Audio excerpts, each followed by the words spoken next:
sa muling pagkabuhay ng mga banal. Pagpalain ng Diyos ang pagkabasa ng kanyang mga salita. Manalangin po tayo sandali. O dakila at manaming makapangyarihan sa lahat. Salamat po sa pagkakataong ito na kami, Panginoon, ay makapagbahagi ng salita ng Diyos.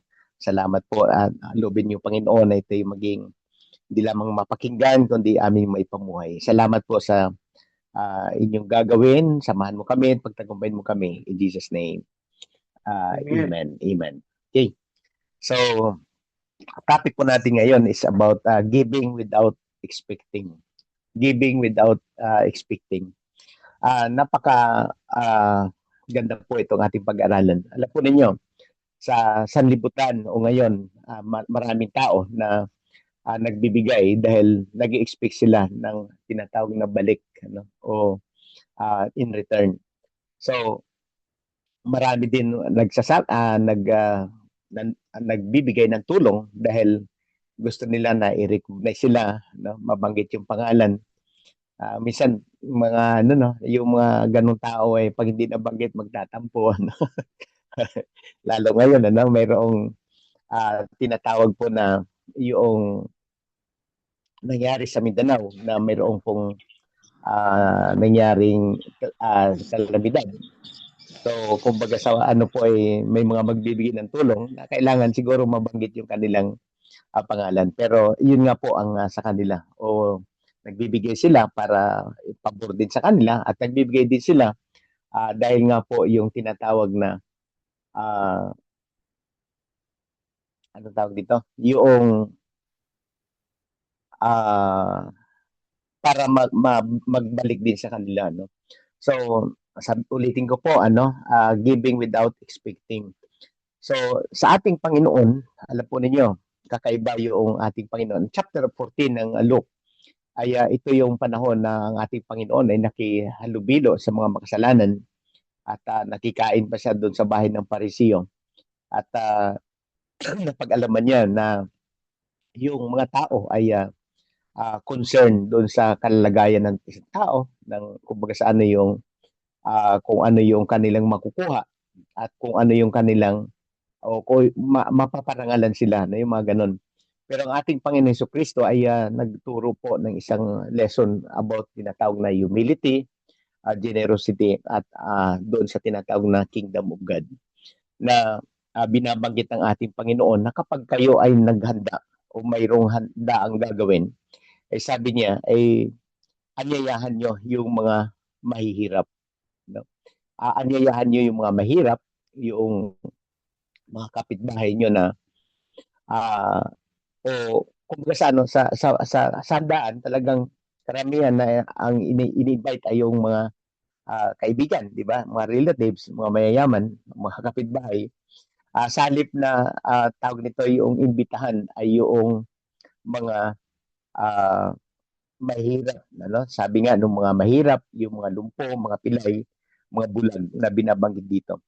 So dito po ay atin po mapag-aralan yung tinatawag na heart of true Christian love na ipinapakita nga dito na giving without expecting. Number one, tatalakayin natin is God calls us to love the forgotten. Na tinawag tayo ng Diyos para mahalin yung mga kumbaga sa ano hindi nami-mention o hindi talaga yung forgotten, ano, yung nasisit aside sila, ano.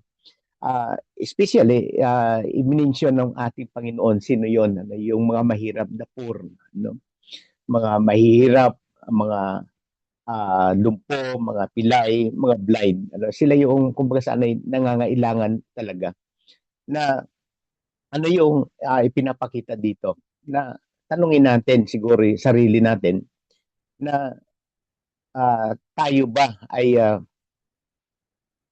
tumutulong sa mga tao o do we only help people who can help us back, na kumbaga saan ay tinutulungan ba natin yung tao dahil alam natin na pwede silang magbalik ng tulong sa atin, yung mga ganun, no?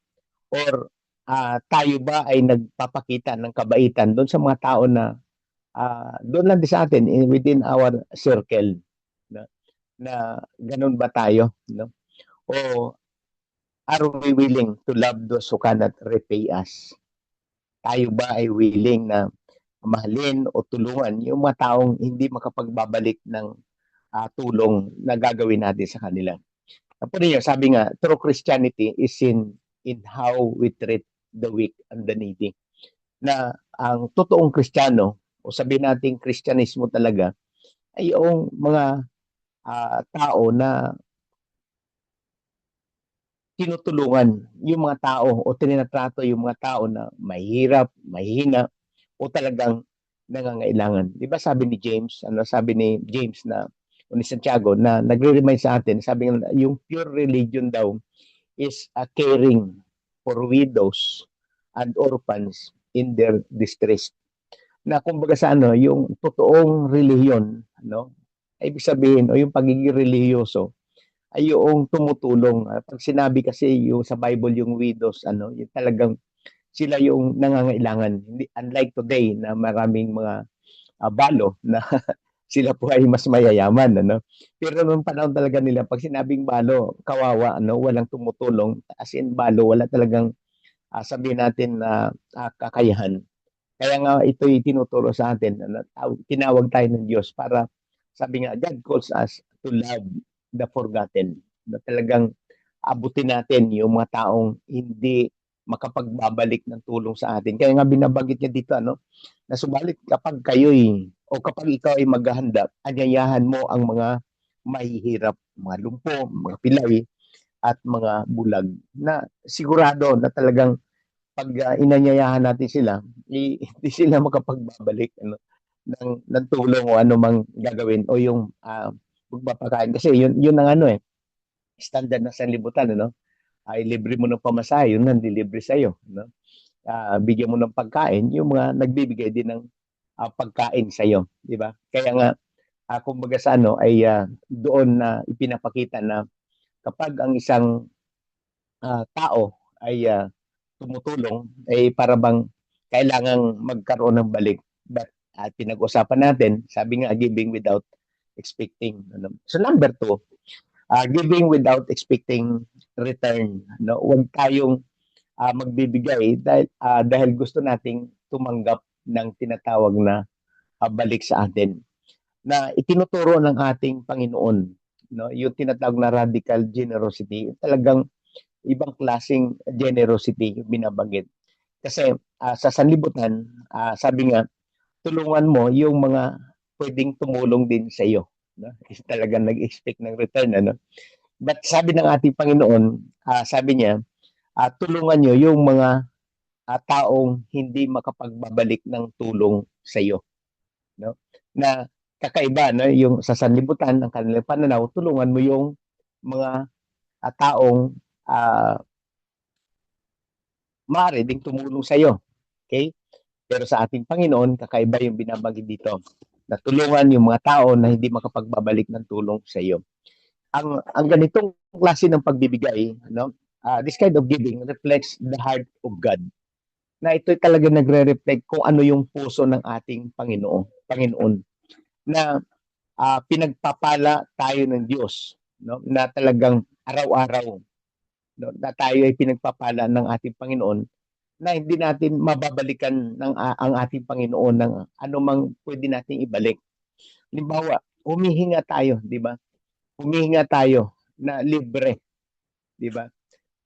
Nababalikan ba natin ang tulong ng Panginoon?